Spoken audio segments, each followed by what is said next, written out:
고린도후서 4장 6절과 7절 말씀을 봉독하겠습니다. 어두운 데서 빛이 비추리라 하시던 그 하나님께서 예수 그리스도의 얼굴에 있는 하나님의 영광을 아는 빛을 우리 마음에 비추셨느니라. 우리가 이 보배를 질그릇에 가졌으니 이는 능력의 힘이 큰 것이 하나님께 있고 우리에게 있지 아니함을 알게 하려 함이라. 그릇이 깨어질 때, 이런 제목으로 말씀드리겠습니다. 사도 바울은 오늘 본문의 6절에서 이렇게 말합니다. 어두운 데서 빛이 비치리라 하시던 그 하나님께서 예수 그리스도의 얼굴에 있는 하나님의 영광을 아는 빛을 우리 마음에 비추셨느니라 했어요. 어두운 데서 빛이 비치리라. 이 말씀은요, 이러한 선포는요, 빛이 있으라! 는 창세기 1장에 하나님의 창조 사역을 떠올리게 합니다. 그리고 예수 그리스도의 얼굴에 있는 하나님의 영광을 아는 빛, 하나님의 영광을 아는 빛은 바로 성령님을 의미합니다. 우리에게 예수 믿는 믿음을 주시는 성령님을 뜻하고 있는 거예요. 이 빛을 우리 마음에 비추셨다. 이건 성령께서 우리 안에 내주하고 계신다. 임재해 계신다는 거죠. 즉 바울은요, 지금 어떠한 뉘앙스로 선포를 하고 있는 것이냐. 하나님이 성령으로 우리 안에 들어오셔서 우리가 예수 믿게 된 것은, 우리가 거듭나게 된 것은 하나님의 천지 창조 사역에 비견할 만한 어마어마한 사건이다라는 거예요. 여러분이 구원받은 것과 하나님께서 천지 만물을 창조하신 것, 온 우주를 창조하신 것이 하나님께는 동급으로 여겨지는 중대한 사건이라는 걸 아시기 바랍니다. 여러분이 구원받은 사건이 그렇게 중대한 거예요. 하나님이 그렇게 여기고 계십니다. 실제로 바울이 이렇게 말합니다. 그런즉 누구든지 그리스도 안에 있으면 새로운 피조물이라. 이전 것은 지나갔으니 보라 새 것이 되었도다. 이렇게 하나님의 창조하시는 사역 가운데에 우리가 거듭난 것을 새로운 창조 사역으로 이렇게 설명을 하는 것입니다. 거듭남을 경험한 성도는요, 주 안에서 새로운 피조물이라고 했습니다. 그런데 여러분, 이상한 점이 있지요. 우리의 영혼은 이 말씀처럼요, 보라 새 것이 되었도다. 이 말씀처럼 우리의 영혼은 새로운 피조물이 됐어요. 죽었던 영이 다시 살아나게 된 거잖아요. 그래서 새로운 존재가 됐습니다. 그런데 사람의 영혼만 있는 게 아니고 육신도 있잖아요. 육신은 어떻게 됐습니까? 달라진 게 없어요. 예수 믿고 났더니 힘이 세지고 막 젊어지고 합니까? 그게 아니잖아요. 예수 믿어서 영혼이 거듭났는데 새로워졌는데 육신은 달라지질 않았단 말이죠. 물론 성경을 보면은요, 성도가 새로운 육신을 입을 것에 대해서 예언하고 있습니다. 언제요? 예수께서 재림하시는 날에 성도가 부활의 몸을 입게 된다. 강한 몸, 능한 몸, 신령한 몸을 입게 된다라고 분명히 말씀하고 있습니다. 그런데 그 시점 전까지는요, 어떻게 되는 겁니까? 예수님 재림하시는 시점 전까지는 성도가 이 땅 가운데서 사는 동안에는 연약한 육신 가운데 거할 수밖에 없다는 겁니다. 성경은 우리가 성령께서 거하시는 처소가 되었다라고 말씀하고 있는데요. 우리의 육신이 연약한 고로 세상 가운데에서 고통과 아픔을 겪고 또 죄의 유혹, 그 미혹을 받는다면, 거기 넘어진다면요, 그럼 거룩성이 훼손되지 않겠습니까? 하나님의 거하시는 성전이니까 우리 자체가 거룩해야 할진데 육신이 연약해서 넘어지니까, 죄를 지으니까 거룩함을 유지하는 게 무척 어렵단 말이에요. 계속 회개하고 해야 되잖아요. 성화를 위해 애써야 되는 거잖아요. 아니, 우리의 몸이 부활의 몸으로 변화가 되었으면 좋았을 텐데, 예수 믿는 그 순간에 우리의 속사람, 우리의 영혼만 변화되는 게 아니라 우리의 육신까지도 영화롭게 신령한 몸으로 뿅 하고 변화가 됐으면은 그럼 죄 안 짓고 사는 거잖아요. 육신이 연약해서 죄 짓는 거니까. 참 좋을 텐데 하나님은 왜 그렇게 안 하셨을까? 여기에 굉장히 신령한 교훈이 담겨 있습니다. 오늘 그것에 대해서 우리가 자세히 살펴볼 것입니다. 사도 바울은 오늘 본문에서 성도가 겪는 연약함을 질그릇에 비유를 했습니다. 7절을 보니까요. 우리가 이 보배를 질그릇에 가졌으니 이는 능력의 힘이 큰 것이 하나님께 있고 우리에게 있지 아니함을 알게 하려 함이라 했습니다. 질그릇은 진흙으로 모양을 만들어가지고 그릇 모양 만들어서 햇볕에 바짝 말리거나 아니면은 불에다가 구워서 만든 그릇입니다. 금속으로 만들면은 깨지지를 않지요. 그런데 흙으로 만든 이 질그릇은 떨어뜨리거나 충격이 가해지면은 쉽게 깨어집니다. 성도는 구원을 받았음에도 불구하고 이 땅 가운데에서 살아가는 동안에 그의 육신은 질그릇으로 비유될 만큼 참으로 연약하다는 거예요. 그런데 사도 바울은 하나님께서 성도를 이토록 연약한 상태에 두시는 이유가 있다고 했어요. 그 이유가 뭡니까? 능력의 힘이 큰 것이 하나님께 있음을 알게 하기 위함이다 라고 했습니다. 우리가 질그릇같이 연약하기 때문에 우리 안에 계시는 하나님이 드러나시고 주목을 받으시게 된다는 겁니다. 이러한 영적인 원리를 명확하게 드러내고 있는 그 예가 기드온의 300용사의 이야기에서 찾아볼 수가 있어요. 이스라엘의 왕이 세워지기 전에 사사시대가 있었습니다. 하나님께서 세우신 지도자들, 그들을 이제 사사라고 부르는 거예요. 그 사사시대에 미디안이 13만 5천 명의 대군을 이끌고서 이스라엘을 쳐들어왔습니다. 이때 기드온이 사사로 부름을 받아서 하나님께서 선택하신 300명의 용사들과 함께 이 미디안 대군을 맞섭니다. 어떻게 싸웠느냐? 하나님께서 어떤 전략을 주셨느냐?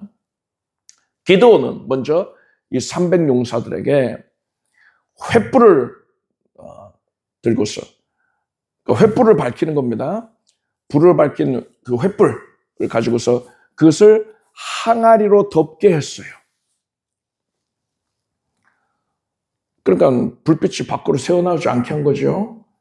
그 상태에서 미디안 그 진영을 에워싸게 했습니다. 이제 다들 잘 시간이잖아요. 미디안 병사들. 그때에 300명이 그 13만 5천 명을 에워싸니까는 띄엄띄엄 이렇게 에워쌌을 겁니다. 그리고서 기드온은 군호에 맞춰서, 그러니까 신호에 맞춰서 일시에 그 항아리를 깨뜨려라 했어요. 항아리를 깨뜨리면서 나팔을 불며 고함을 지르게 했습니다. 여호와 기드온의 칼이여 하고서는 고함을 지르게 했어요. 미디안 병사들이 곤히 자고 있었는데 갑자기 주변에서 쨍그랑 쨍그랑 이 항아리 깨지는 소리가 들리는 겁니다. 그리고 횃불이 환하게 밝아지는 거예요. 여호와 기드온의 칼이여 나팔 소리가 울리면서 함성이 메아리 치니까는 이 미디안 병사들이 자다 말고 비몽사몽간에 깜짝 놀란 겁니다. 그래서 혼란에 빠졌어요. 칼을 꺼내 들고서 적들이 기습했다 하고서는 달려드는 이들을 다 적으로 간주하고서는 베어버린 겁니다. 어두우니까 잘 보이지도 않는 데에서 혼란에 빠지니까 그렇게 되는 거예요. 그래서 그들이 서로가 서로를 죽여가지고 괴멸이 되어버립니다. 대부분이 괴멸이 되어서 이스라엘은 큰 승리를 거두게 됐습니다. 우리는 이 사건을 통해서 신령한 교훈을 발견을 할 수 있습니다. 영적인 안목으로 이 사건을 바라보면요, 이스라엘을 위협하는 미디안 군사들은 성도를 위협하는 마귀의 군대를 뜻한다고 할 수 있어요. 300용사들이 횃불을 항아리에 담아가지고 이 불빛이 밖으로 새어나오지 않게끔 한 상태에서 가지고 갔습니다. 항아리는 흙으로 만든 질그릇이에요. 질그릇이 바로 성도를 의미한다 하지 않았습니까? 바로 우리 자신을 뜻하는 겁니다. 이 항아리가. 그리고 항아리에 횃불이 들어있는 것은 성령께서 성도 안에 내주하고 계시는 것을 뜻하는 것입니다. 미디안 군사들이 이 횃불이 항아리 안에 들어있을 때 그 횃불을 항아리로 가린 상태에서 에워쌌을 때 그때는 미디안 병사들이 잘 자고 있었어요. 아무런 위협이 되지 않습니다. 꿈쩍도 하지 않죠. 그런데 횃불이 이 항아리가 깨어지고서 횃불이 밝히 드러나니까 미디안 군대는 큰 혼란에 빠지고 결국 괴멸이 되었습니다. 질그릇인 우리가 깨어질 때에 우리 안에 거하시는 성령께서 분명하게 온전하게 드러나시는 것이고요. 성령께서 마귀의 일을 멸하시는, 마귀의 군대를 멸하시는 권능을 나타내 보이시는 것입니다. 하나님께서 질그릇인 우리를 깨뜨리시는 것을 바로 이런 의미가 있는 거예요. 이런 목적을 갖고 깨뜨리시는 겁니다. 그런데 우리가 그렇게 깨어질 때에, 질그릇이 깨어질 때에 우리는 구체적으로 어떤 경험을 하게 됩니까? 질병을 겪을 수도 있고요. 질병으로 인해서 큰 아픔을 겪을 수 있고, 내가 간절하게 바라고 소원하던 바가 이루어지지 않을 수 있습니다. 다른 사람에게 오해를 받고 모함을 받을 수도 있고요. 빚에 쪼들려서 큰 어려움을 겪을 수도 있습니다. 사랑하는 사람을 떠나보내고서 슬퍼할 수도 있어요. 이것이 바로 그릇이 깨어지는 상황입니다. 우리는 이렇게 그릇이 깨어질 때에 그것으로 말미암는 고통 자체에만 주목을 하면 안 됩니다. 그 고통이 너무 커서 그게 전부인 양 그렇게 생각하고 괴로워할 때가 있는데 그래서는 아니 되고요. 여러분, 그 모습은 무엇이냐? 그릇이 깨어질 때 당하는 고통, 그것만 연연하고 있으면요, 이것은 300용사들이 미디안 대군을 에워싸고서 이제 항아리를 깨뜨리잖아요. 깨뜨리면은 미디안 병사들 이게 뭐야 하고서는 혼란에 빠지는 것인데, 항아리를 깨뜨리면서 기드온의 300용사들이 아이고 깜짝이야 하고서는 놀라는 거예요. 혼란에 빠지는 겁니다. 아니, 항아리 깨뜨리는 소리를 두려워하고 괴로워하는 것은 마귀의 군대여야 하는 것이지, 성도는 그것에 연연해서는 아니 되는 것입니다. 이것은 성도가 보일 모습이 아닌 것입니다. 우리는 그릇이 깨어질 때에 그때 겪는 고통, 이것 자체를 주목할 게 아니라 뭘 주목해야 됩니까? 횃불이 드러나는 것을 주목해야 돼요. 우리 안에 거하시는 성령님께서 더 분명하게, 우리에게 더 분명하게 온전하게 드러나시는 것을 주목을 해야 되는 것입니다.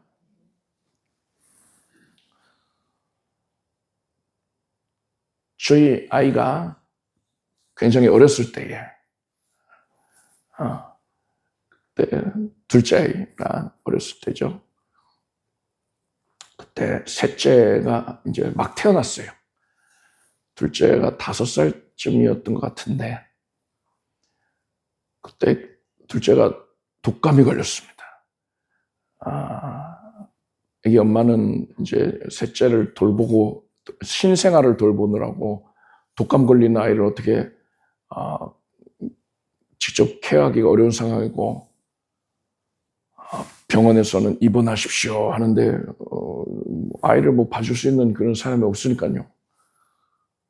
그래서 집에서 이제 방 하나 마련해가지고 거기서 격리를 한 거예요. 5살짜리 애기가.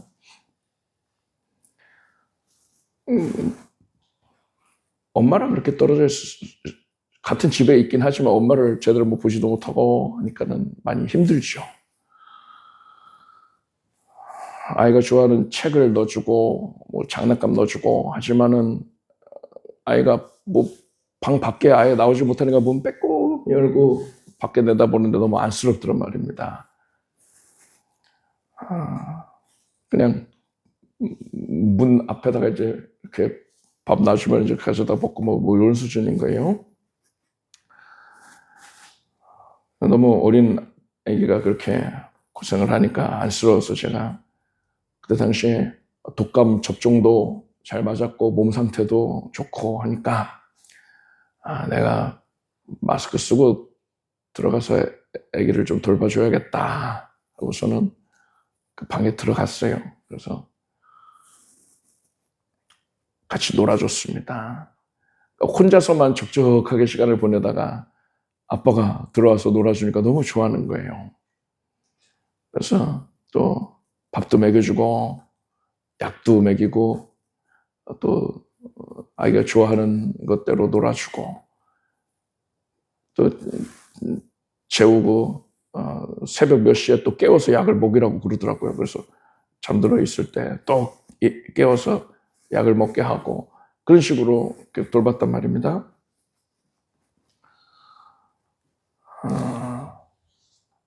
예전에는 제가 이제 바쁘다는 핑계로 이렇게 뭐 제대로 못 놀아주는 경우도 많았는데 아이가 아파서 그렇게 혼자 들어가 있으니까 너무 안쓰러워서 아빠가 자주 놀아준 거예요. 그렇게 며칠이 지나고서 이제 아이가 건강해졌습니다. 격리 생활이 해제가 된 거예요. 그래서 제가 아이에게 아빠가 좋니? 엄마가 좋니? 물어봤어요. 뭐 아동 심리학자들은 그런 거 물어보면 안 되는 거라고 그러던데 저는 짓궂어가지고 그렇게 물어봤단 말입니다. 예전에는 아이가 전혀 뭐 고민할 것 없이 그런 거 물어보면 엄마요 딱 이래요. 그러던데 뭐 당연한 걸 물어보라는 듯이 그렇게 대답을 하던 애였는데 아이가 놀고 있을 때 그걸 물어봤더니 아이가 좀 깊이 고민을 하더라고요. 전혀 고민도 없이 얘기했는데 고민을 해보더니 엄마도 좋고 아빠도 좋은데 이러는 겁니다. 그러니까 장족의 발전이 있었던 거죠. 여러분 이것을 보십시오. 아이가 연약을 겪을 때에 아빠가 아이를 너무나도 안쓰럽게 여기고서 아이에게 이전보다 더 가까이 다가갔습니다. 아이는 이 방 안에 혼자 갇혀 있었잖아요. 그런데 아빠가 들어가서 놀아주니까 신이 나는 거예요. 그래서 아빠만 더 주목하게 되는 겁니다. 이전에는 뭐 텔레비전이 됐건 뭐가 게임기가 됐건 그런 거에 더 관심 가질지 모르겠는데 뭐지 그거 흥미가 별로 없어요. 혼자서 놀아대니까. 근데 아빠가 들어와서 놀아주니까는 이전보다 아빠한테 더 주목하게 되는 거예요. 그래서 이 연약함을 인하여서 아이가 아빠와 더 친밀하게 교제를 하게 된 겁니다. 여러분, 하나님께서 우리에게 원하시는 것이 바로 이것입니다. 우리가 깨어지지 않았을 때에는 하나님과의 교제에 집중하지를 않아요. 그게 사람의 본 모습입니다. 세상 것이 좋아가지고 하나님과의 교제에 전념하지를 않아요. 그렇기 때문에 하나님께서 그릇을 깨뜨리시는 것입니다. 우리가 하나님 앞에서 낮아지게 하시고 자신의 연약함과 무능함을 철저하게 고백할 수밖에 없도록 하나님이 역사하시는 거예요. 그렇기 때문에 하나님께서 우리에게 부활의 몸을 입히지 아니하신 것이고 이 땅 가운데에서 연약한 몸 질그릇을 입게 하신 겁니다. 우리가 그렇게 깨어진 상태에서 하나님을 더 주목하고 더 의지하면 하나님께서 우리를 참으로 귀하게 여기시고 긍휼히 여기셔서 우리에게 더 가까이 다가오시는 것이고요. 충만한 교제를 허락해 주시는 것입니다. 여러분은 그릇이 깨어질 때에 그때 겪는 고통과 연약 자체를 주목할 것이 아니라 그것으로 말미암아서 하나님과 더 긴밀한 교제가 이루어지게 되었다는 사실을 주목하기를 바랍니다. 사도 바울은 아시아와 유럽 각 지역을 다니면서 복음을 전하고 교회를 많이 세웠습니다. 그리고 신약 성경의 대부분을 집필을 했어요. 참으로 귀하게 쓰임받은 거죠. 하나님께서 바울을 이렇게 귀하게 중하게 사용하시려고 계획을 하셨습니다. 그런데 바울이 이렇게 쓰임받기 위해서는 반드시 필요한 게 있었어요. 뭡니까? 성령의 권능을 충만하게 누려야만 했습니다. 바울은요, 성령의 권능이 아니면 아무것도 못해요. 일개 사람에 불과하단 말입니다. 어마어마한 이러한 사역을 감당 못해요. 성령의 권능에 압도가 되어야만 했습니다. 그래야지 하나님이 예비해 놓으신 이 사역을 감당할 수가 있는 거예요. 그런데 사람은 기본적으로요, 등 따숩고 배부르면은, 그러니까 별다른 문제가 없으면 하나님께 가까이 나아가려고 하질 않습니다. 교제에 집중을 안 하는 거예요. 그래서 하나님의 권능을 제대로 누리지를 못하는 것이고요. 그래서 하나님께서 바울에게 특단의 조치를 취하시는 겁니다. 그것이 무엇이냐? 바울의 육신에 가시를 주신 것입니다. 가시가 얼마나 고통스러워요. 뾰족뾰족한 거가 몸에 박혀있다 생각해 보세요. 그런 상황인 겁니다. 바울이 이렇게 고백합니다.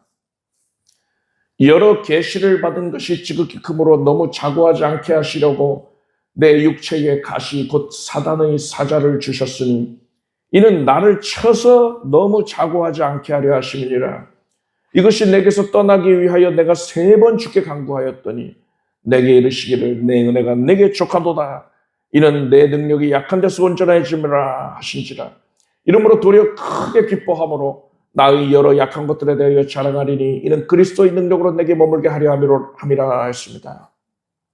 바울이 하나님께 이 육신의 가시를 거두어 달라고 그렇게 간절히 구했습니다. 3번이나 기도를 했어요. 3번 기도했다는 건 10분 동안 기도하고 한 번 10분 동안 더 기도하고 2번 이렇게 셋하는 게 아니고요. 절박한 마음으로 자기 목숨을 걸고 생명을 다해서 기도한 겁니다. 아마도 40일 금식 기도한 것을 한 차례로 그렇게 치지 않았을까 싶어요. 그렇게 3차례씩이나 절박하게 기도를 했는데 어땠습니까? 바울에게는 그토록 간절한 제목이었거든요. 근데 하나님께서는요, 바울에게서 육체의 가시를 거두지를 않으셨어요. 대신에 바울이 그 연약함으로 말미암아서 하나님 앞에서 더 겸손해지게 하셨고요. 하나님을 의지하게 하셨고요. 그것으로 말미암아서 하나님과 친밀한 교제가 이루어지게 하셨고요. 그것으로 말미암아 큰 권능을 누릴 수 있게 해주셨다는 것입니다. 바울이 겪었던, 바울을 괴롭게 했던 육체의 가시가 무엇이었을까요? 구체적으로 어떤 질병이었을까요? 기록이 되어 있지 않습니다. 바울이 기록하지 않았어요. 학자들은 선교 여행 중에 눈에 이상이 생겼나 보더라. 그래서 너희 눈이라도 빼어서 내게 주었으리라 하는 이 구절이 있거든요. 그래서 안질이 아니었겠느냐 이렇게 추측하기도 하고, 어떤 학자들은 말라리아의 후유증으로 인한 간질, 발작 증세다. 그래서 바울이 막 뭐 설교하다가도 갑자기 들어놓아서 발작하고 이랬을 것이다. 그게 그거를 해소하는 것이 간절한 기도의 제목이었을 것이다. 이렇게 추측하기도 하거든요. 근데 몰라요. 바울이 그것을 밝히지 않았습니다. 밝힐 법도 한데 안 밝혔어요. 그런데 그것이 우리에게 큰 은혜가 됩니다. 만약에 안과 질환이 내 육체에 가시였다 하면은 사람들이 너 눈에 질병 생겼을 때에는 이것이 나 육체의 가시야. 하나님 제발 도와주세요. 이럴 텐데 그 외에 뭐 다른 데가 아프면은 적용을 하려고 하지 않을 거 아닙니까? 바울이 구체적인 질병명을 밝히지 않아서 그것이 우리의 신앙에 더한 유익이 되었어요. 하나님께서 우리 각자에게도 바울과 동일한 방식으로 연약함을 통해서 역사하십니다. 따라서 육체의 가시라는 것은요, 근본적으로 어떤 의미냐? 거듭난 성도가 이 땅에서 부활의 몸을 입는 게 아니라 연약한 질그릇과 같은 몸을 입음으로 인하여서 이 세상에 사는 동안에 겪게 되는 모든 어려움들, 아픔들, 고통들, 그것을 다 통틀어서 설명하는 것입니다. 육체의 가시가 바로 그 모든 것들을 다 포괄하는 개념인 거예요. 우리가 겪고 있는 대부분의 문제들이 바로 육체의 가시에 해당한다 할 수 있는 겁니다. 하나님께서는 우리에게 허락하신 이러한 연약함의 제목을 통해서 우리가 하나님과 더욱더 친밀하게 교제를 하고 하나님의 권능을 힘입기를 원하신다는 사실을 알길 바랍니다. 결론을 말씀드리겠습니다. 창세기를 보면 하나님께서 사람을 무엇으로 지으셨습니까? 흙으로 지으셨어요. 하나님께서 왜 굳이 흙으로 지으셨을까요? 하나님은 공기를 통해서 사람을 지으실 수 있는 분이십니다. 물로서 사람을 지으실 수 있어요. 빛을 통해서 사람을 지으실 수 있습니다. 근데 하나님께서 굳이 흙으로서 흙을 가지고 사람을 지으셨어요. 왜요? 네가 질그릇인 걸 알아라 이겁니다. 사람은 흙으로 지음받은 질그릇입니다. 하나님께서는 성도가 예수 믿어서 거듭나고 새로운 피조물이 됐는데도 불구하고 사람의 육신을 아직까지도 이 연약한 질그릇의 형상에 그대로 두셨습니다. 그 이유가 뭐라고 했습니까? 우리가 깨어져야지만 내주하고 계시던 성령께서 드러나시고 권능을 나타내실 수 있기 때문인 것입니다. 하나님께서는 우리가 이 세상에 거하는 동안에 하나님의 권능을 체험하면서 살게 해주시려고, 그것을 통해서 영광 거두시려고 우리를 질그릇 안에 두신 것입니다. 여러분, 지금 어려움과 고통을 겪고 있습니까? 이때에 우리는요, 절대로 그 문제 자체에만 주목을 해서는 안 돼요. 고통 자체에 연연하면 안 됩니다. 하나님께서 나에게 왜 이런 연약함을 주신 겁니까? 질그릇을 깨뜨리기 위함이라고 했습니다. 찬송가 411장에 내가 연약할수록 더욱 귀히 여기사 높은 보좌 위에서 낮은 나를 보시네 라고 했습니다. 우리의 그릇이 깨어질 때에 우리는 비로소 하나님만 주목하게 되는 것이고요. 하나님께서 그런 우리를 불쌍하게 여기셔서 더 가까이 찾아오셔서 친밀한 교제가 이루어지게 됩니다. 아픈 아이한테 아빠가 찾아가서 긴밀한 교제가 있었던 것처럼요. 하나님께서 이러한 교제를 통해서 우리의 삶 가운데 하나님의 크고도 놀라운 권능을 나타내 보이십니다. 이러한 진리를 깨달은 바울이요, 자신의 육신의 가시에 대해서 이렇게 말합니다. 그러므로 내가 그리스도를 위하여 약한 것들과 능욕과 궁핍과 핍박과 곤란을 기뻐하노니 이는 내가 약할 그때에 곧 강함이니라 했습니다. 약한데 왜 강합니까? 약해서 깨어지잖아요. 그래서 하나님만 바라고 하나님과 더 깊이 교제하게 되잖아요. 그래서 하나님의 권능을 누리게 되니까 약할 때 곧 강함이 되는 것입니다. 여러분도 그릇이 깨어짐으로써 연약함을 겪게 될 때에 하나님께서 나에게 이것을 허락하신 이유를 분명히 헤아리길 바랍니다. 나의 삶의 권능을 나타내시기 위함이다. 이를 통하여서 영광 거두시기 위함이다. 그러니 나는 고통에 주목할 것이 아니라 하나님과의 교제에 전념해야겠다. 이렇게 결단하길 바랍니다. 그래서 여러분 모두가 사도 바울처럼 성령으로 충만해서 삶 가운데 하나님의 권능을 풍족히 누리며 살게 되기를 축복합니다. 기도하겠습니다. 하나님, 신령한 진리를 일깨워 주셔서 감사합니다. 하나님의 의도를 알고 그 거룩하신 뜻을 알고 우리 마음이 기쁩니다. 우리를 연약한 질그릇에 두신 것 깨어지게 하심 위함이요, 그로 인하여서 권능을 나타내 보이시고 영광 거두시게 함임을 알았습니다. 하나님, 우리가 어떤 상황에서건 간에 오직 하나님께만 주목하고 하나님과 깊이 교제하는 데에만 전념하겠습니다. 이끌어 주시옵소서.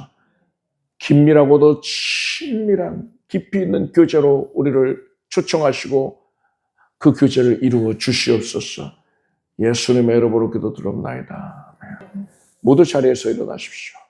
가슴에 손 얹고 아픈 곳에 손 얹고 기도하겠습니다. 하나님께서 우리와 함께 해주셔서 감사드립니다. 우리의 연약을 인하여서 우리의 질그릇이 깨어지고 하나님 앞에 더 낮은 마음으로 주님의 긍휼하게 여기심을 구합니다. 우리가 연약하면 연약할수록 우리를 더 불쌍히 여기셔서 귀히 여기셔서 우리와 함께 하시고 권능 나타내 보이시니 감사드립니다. 지금 손을 얹은 부위가 예수 이름으로 깨끗해지게 해주소서. 하나님의 은혜가 흘러넘쳐서 하나님의 사랑의 역사로 말미암아서 우리가 정결해지게 해주시옵고 하나님의 살아계심을, 하나님의 능력이 무한하심을, 사랑이 풍성하심을 우리가 열심으로 증거하며 살게 하소서. 간증할 제목이 크게 더하여지게 하소서.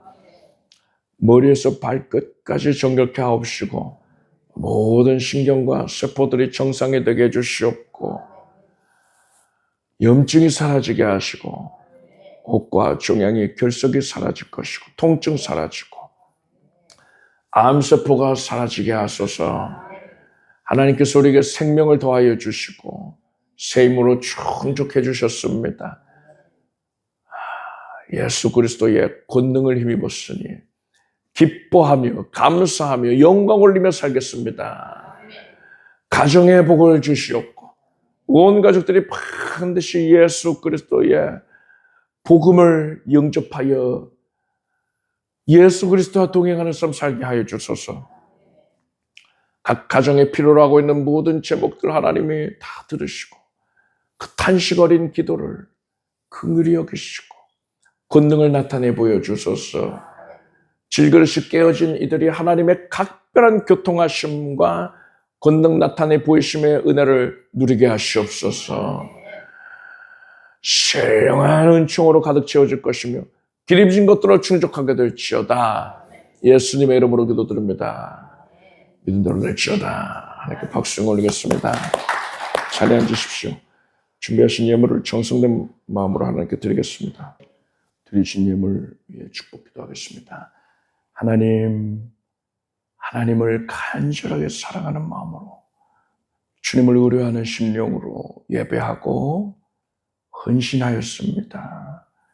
하나님께서 기쁨 가운데 거두어 주시옵소서. 하나님께 드림이 큰 기쁨이 됩니다. 하나님께서 이 마음을 헤아려 주옵시고 드린 정성 위에 천배와 만배의 응답을 내려주시옵소서.